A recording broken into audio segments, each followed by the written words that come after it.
Yes, it's nice to have you join us on another interesting package of The Promise. It's a pleasure to be the one doing this for you this wonderful evening. Today we are being joined by a fine gentleman, former Commissioner for Information and Strategy in Akwa Ibom State, and currently the Honourable Commissioner for Environment in Akwa Ibom State. Help me to welcome Sir.Charles. Honourable Commissioner, it's nice to have you on the program. Thank you for having me on the program. Good evening.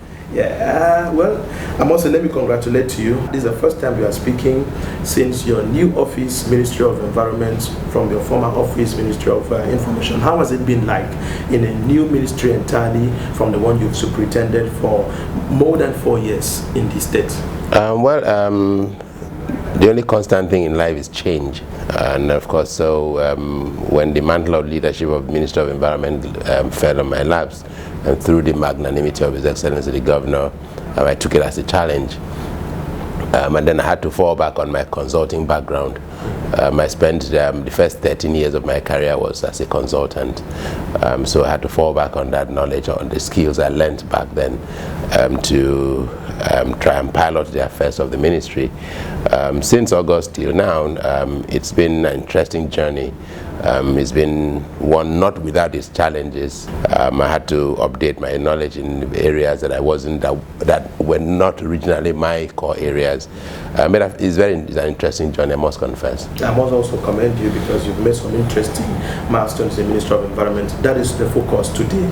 Coming into the Ministry of Environment, you've tried to change the narrative of the capital city of Akwa Ibom, trying to ensure that things are done right. What are those things you've brought into the Ministry of Environment that is away from the norm, that is away from the things when you came in? You said you want to do this in the Ministry of Environment, being a new sector for you entirely. What are those things you've done in the Ministry of Environment? Well, clearly, when I came on board, when I looked around, and I looked at the different facets of the ministry and all we had to do and the things on our plate, I felt the need to up the ante in a lot of areas.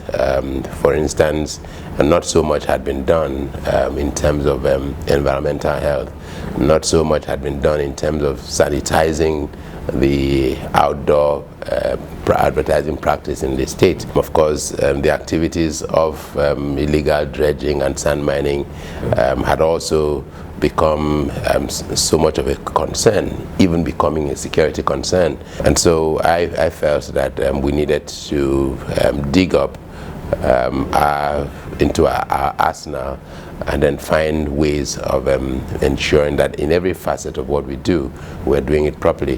One of the first things I did was to look around to find the enabling law that guides what we do. And I was amazed to find out that as a state we didn't have an environmental law. The only law we had that had to do with the environment was one that set up the Akwa Ibom State Environmental Protection and Waste Management Agency, and which was not all encompassing. So I felt the need to urgently craft a law and then approach His Excellency the Governor for approval before onward transmission to the House of Assembly. We did that within the first 1 month on the saddle. So today we're still pushing for the environmental law to be processed and to see the light of the day. That law will enable us to take full control of what happens in the environment.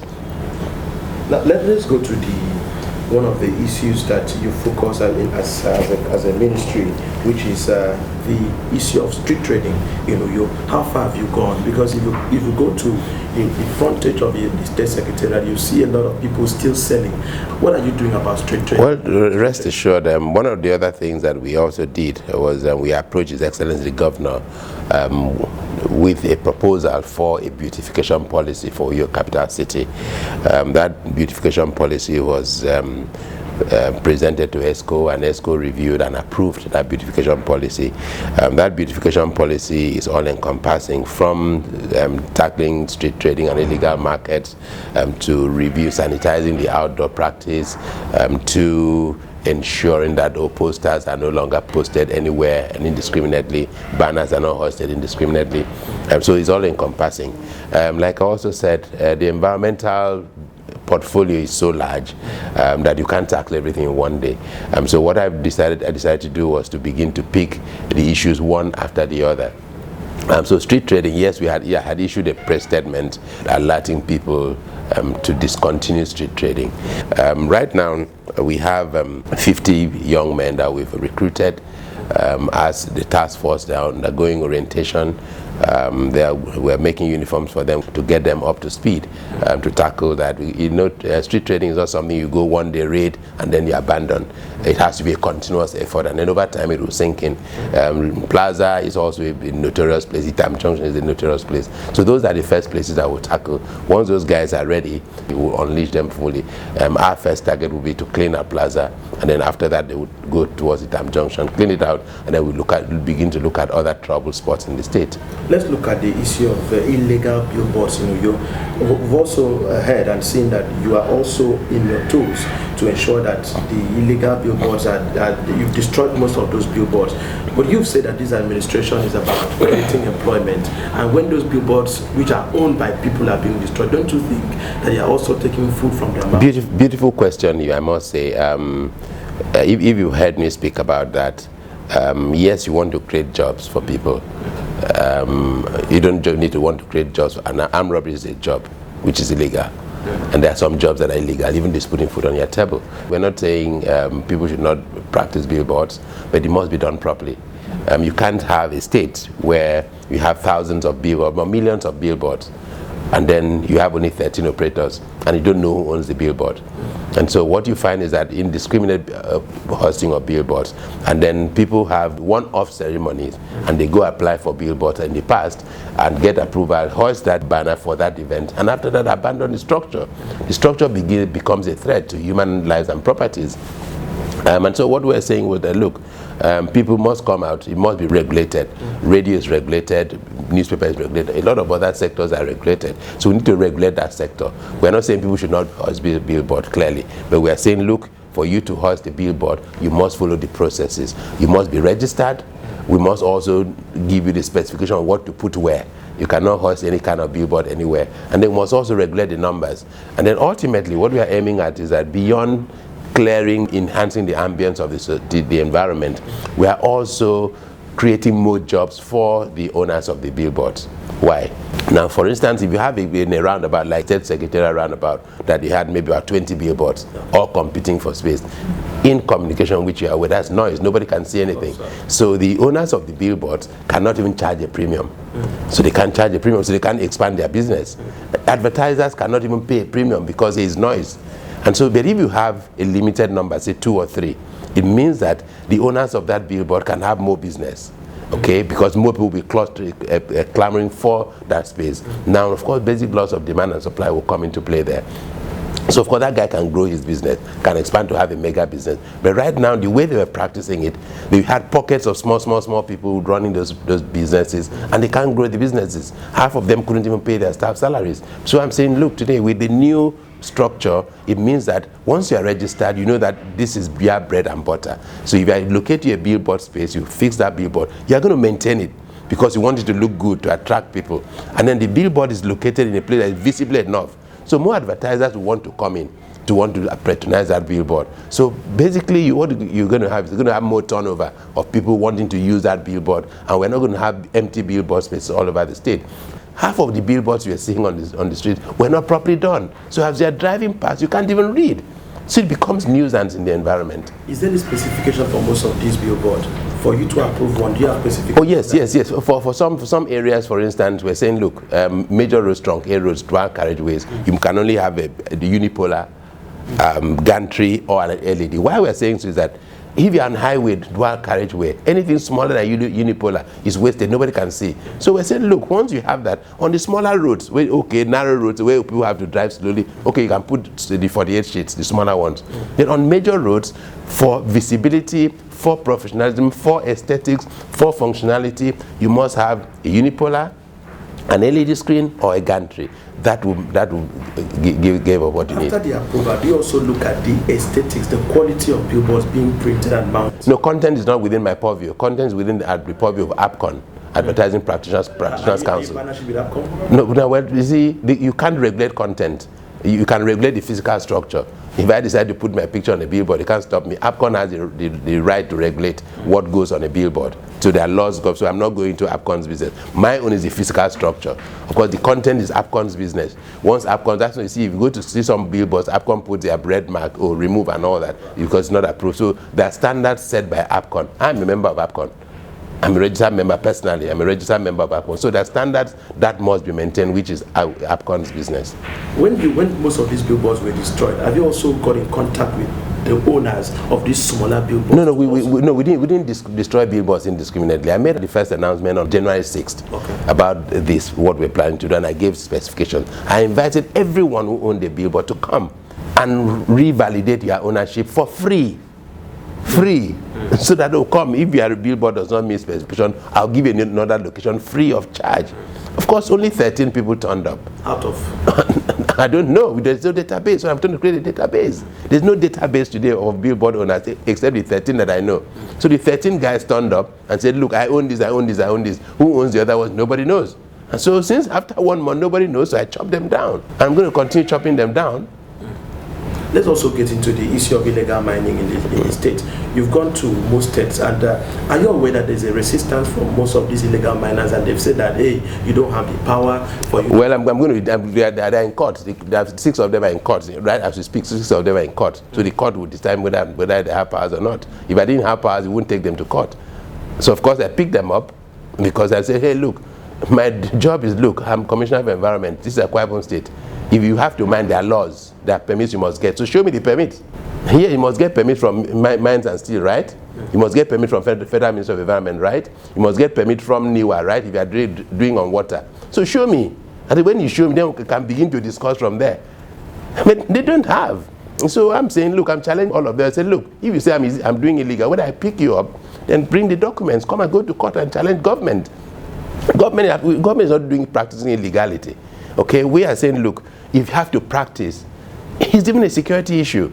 Okay, you can't come and practice mining or dredging in my state and we don't have a database of who is doing what. So we're saying, look, get your approval from NIWA, get your approval from Mines and Steel, get your approval from Federal Ministry of Environment. Those approvals do not tell you the location. Those approvals authorize you to become a miner and a dredger. So my business is to know the location, because those approvals also state that, look, for you to dredge in river, you must dredge not below 150 meters from a shoreline. All the guys I picked up in Naked are dredging below that. And then, of course, you also find out that, look, half of these guys are not even Akwa Ibomites. Why are you leaving your state to come and dredge and destroy my environment and leave your own environment safe? And so I'm saying, no, go back to your state. You want to do that. If you want to dredge, come get the license. We give you the right place to dredge. But if not, if you're illegal, of course, we'll go and apprehend you. Let me go back to the issue of the billboard. Your focus is in your capital city. Some people will come into the state maybe through a gate, through a college. Well, it's like I said, it's phase 1. Now, like I said, the things we do in environment, I can't fix them in 1 year. I can't fix them, if not even in 2 years. And because I'm starting from a point where a lot of things I'm doing, we haven't done them before. And so, of course, it has to be one step at a time. That's why, for instance, the beautification policy, which the billboard is part of, is I'm starting it from Uyo.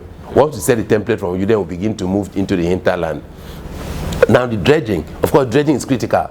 Of course, the dredging we have to do, I can't cover the 31 local government areas at once. But what I'm doing is that, look, first mover advantage, the first guys that will pick, arraign them. And then, of course, I've invited the others, illegal ones. I said, look, even the guys who are apprehended, the initial intention wasn't to take them to court. The initial intention was to go there and say, guy, what you're doing is illegal, okay? Go and get the requisite permit. Let's agree with you where you should dredge and where you should not dredge. So that not when government is struggling hard to build critical infrastructures, you are digging it from underground. Now, of course, the guys became recalcitrant.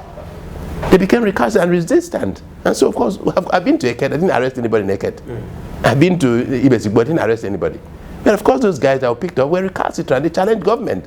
One of them even had the temerity to tell me that, look, he's well connected to government in Abuja. And I told him, okay, no problem. I'm going to pick you up. Let's follow the law and bring the government you know. Let them come and tell me. Let NIWA come and tell me that you're authorized to go and dredge under a bridge. Let Mines and Steel come and tell me that you're authorized to dredge under a bridge. Let Federal Ministry of Environment come and tell me that you're authorized you to dredge my road. Federal government has been built one road for us as a people. And so why are you coming to destroy? You leave your state? Have a commissioner from Benue State who owns a dredger who is dredging less than 20 meters from the shoreline naked. Would he do that in his state? No, he wouldn't. I have another one from River State. I have another one for Delta State. So why don't you do it in your state? Why are you coming to degrade my environment? So what I'm saying is that clearly, Akwa Ibom State Minister of Environment is not saying don't dredge, don't mine. But we're saying, look, we must know you. Number one, security reason.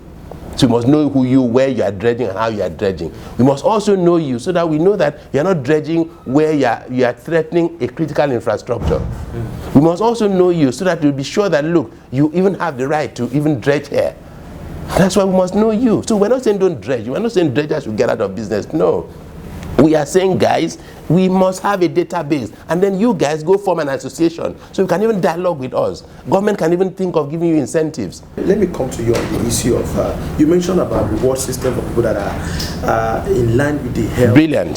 So what are the reward systems like? Brilliant. Now, one of the things, we're going to announce the modalities very soon. I think just, the reporter jumped the gun there, but clearly it's something that I'm very excited about. Managing environment, sustainability, protection, whatever, does not come only by enforcement, does not come only by monitoring. It comes, number one, public education, awareness creation, sensitization. Some of these guys are ignorant. Some of them are ignorant. So we're saying, look, part of the beautification policy that the government approved was that, look, houses, owners or residents in houses on major roads must endeavor to paint their houses regularly, must endeavor to plant flowers, must endeavor to cut their grasses and trees around them, keep it neat.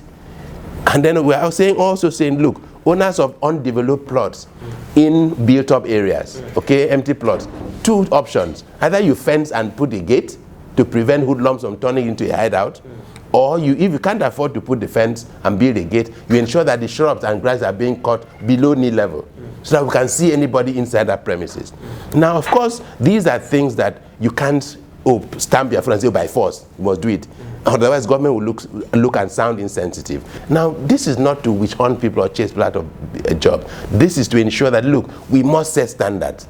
Uyo, Akwa Ibom State has become a destination of choice for tourists, for investors all over the world, away from what it used to be a geographical location on the map.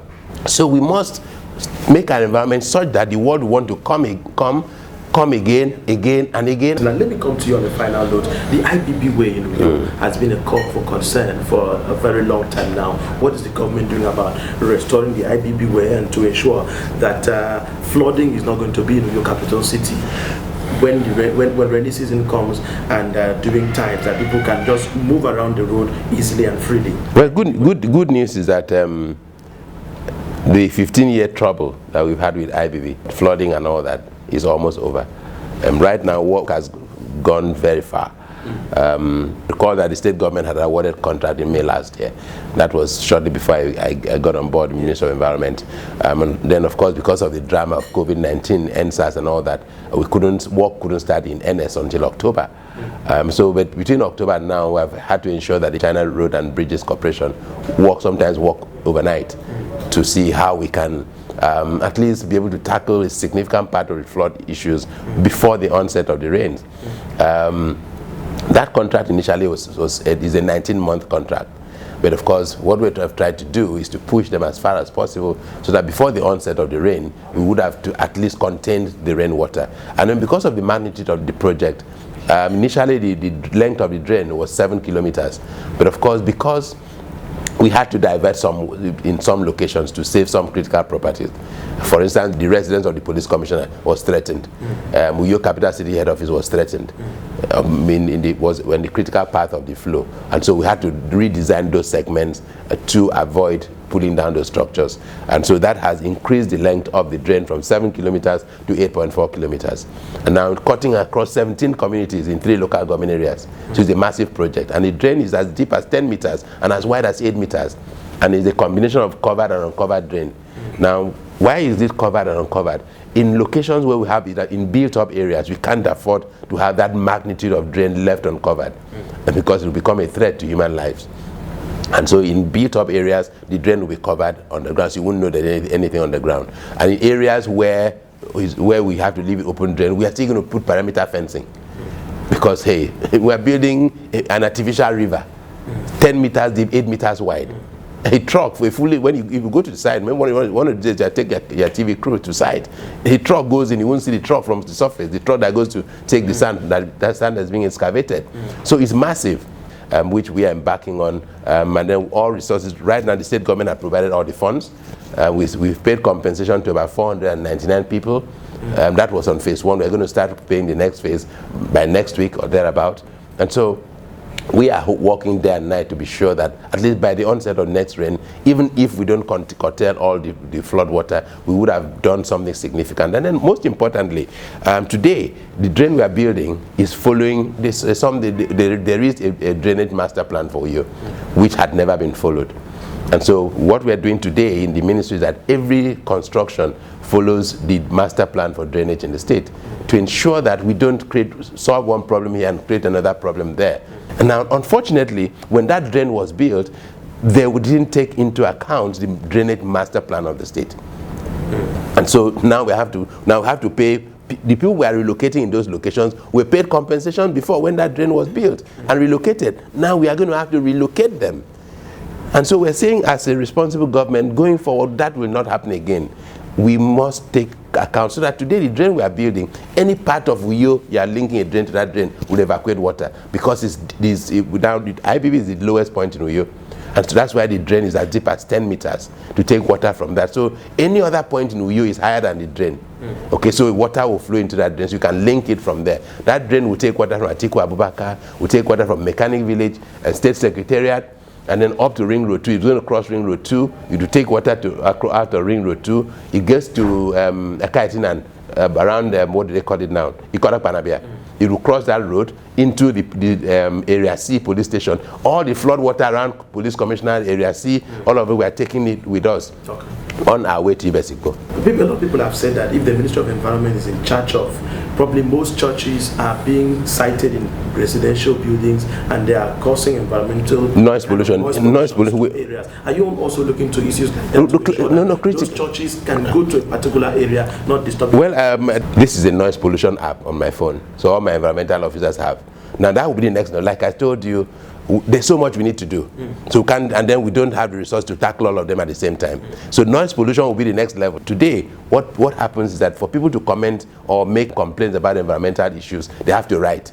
Now writing means it goes through the mail, or it gets to open or secret registry, or it gets into secretary, messenger, they stamp it, it comes to commissioner's office now looks at it, sends to permanent secretary, permanent secretary mails to some guy who may not come to work 3 days after, and then all that.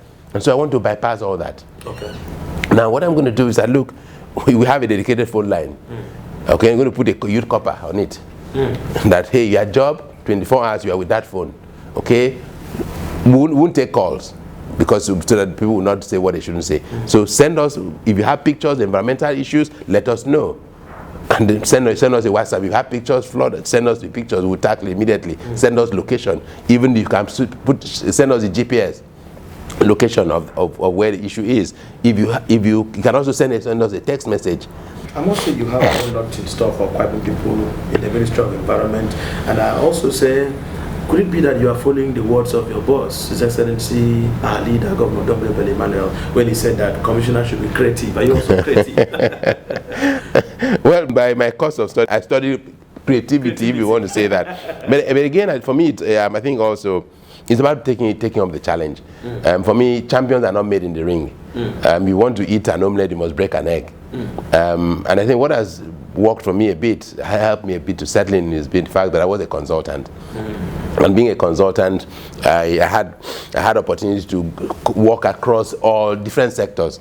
Back then as a consultant, we worked for different clients.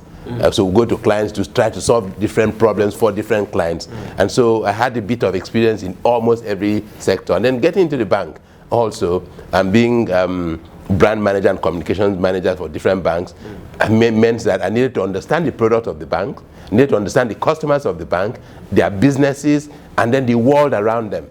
And so it was like picking a bit of ideas and knowledge from here and there. And so coming here was like a bit of more, okay, let me go back and lean on the knowledge I had before. And then lastly, the fact that because of the place I've worked, experiences I've gotten, I have a large network of people in different sectors. So all I needed to do was look around my network of friends and associates and business partners. Okay, who is in the environmental sector? Where I didn't know, I made a broadcast. Hey guys, and I'm now here. Who knows who in this sector that can do this? And then suddenly I have people raising their hand. Look, I have an idea. I have an idea. And so what I did was that, look, yes, I'm not an expert in that area, but clearly, today I can speak authoritatively. Sometimes I tell my directors that, look, come, let me challenge you on your field. Come, let me challenge you on your field. Yes, on your field. You have a degree on it, I don't have a degree on that, but come, let me challenge you. Let's go to the public. Now, that has been because when the experts tell me that this thing is gold, okay, I listen, I take. But I don't swallow it hook, line, and sinker. Okay, I look for my other consultant here and there and say, guy, I compare notes. So when I compare notes from 3-4 different sources, and I know that, okay, this is it. And then finally I compare, and now say, okay, what does Google say? So an amalgamation of what the experts tell me, what my consultants tell me, what Google says. For instance, in engineering, today I can talk about, I understand engineering to much more than I ever did in my life, because I decided that, look, for the 3 sites I'm supervising, what I do, I don't come with to get reports. We have meetings every week. We have weekly. When we started the IB, we were having meeting every day, twice a day, morning and evening on site. And so when I come, I ask questions. And I was also trained as a consultant that you ask the layman's question. From the layman's question, you expose a lot of things. There are some things I've told the experts that, oh, look, why is this so? And they couldn't explain, and I gave a counter opinion, and it worked. So it's about applying yourself, and then about passion. And then for me also, His Excellency the Governor says, look, once the passion is right, nothing is impossible. What's your last word for Akwa Ibom people, Honourable Commissioner? Well, for Akwa Ibom people, the environment is all we have. Managing it, protecting it, sustaining it is not just a government affair. It is your business, my business. So come, let's join hands together. Government is not trying to run you out of business. Government is only trying to make your business better by regulating it and ensuring that illegal people don't come into your business. That way you can have a bigger profit, you can have a bigger platform to employ more people, and of course you can grow your business. So join hands with the government in Ministry of Environment to ensure that, look, our environment is well protected, and then of course we will be the happier for it. Okay, join hands with the government of Akwa Ibom State to ensure that Akwa Ibom State is safe, clean and green. Many thanks, Honourable Commissioner for Environment, for doing a nice job. Minister of Information, you were fantastic. Minister of Environment, you've done excellently well. I must thank you for your contributions to the Akwa Ibom State of our dream. Thank you for having us. Thank you so much. Yeah, thank you for being part of the program. My name is Abasiama Etogokman. Of course, see you in the other side of 7 days. Be good. Bye-bye.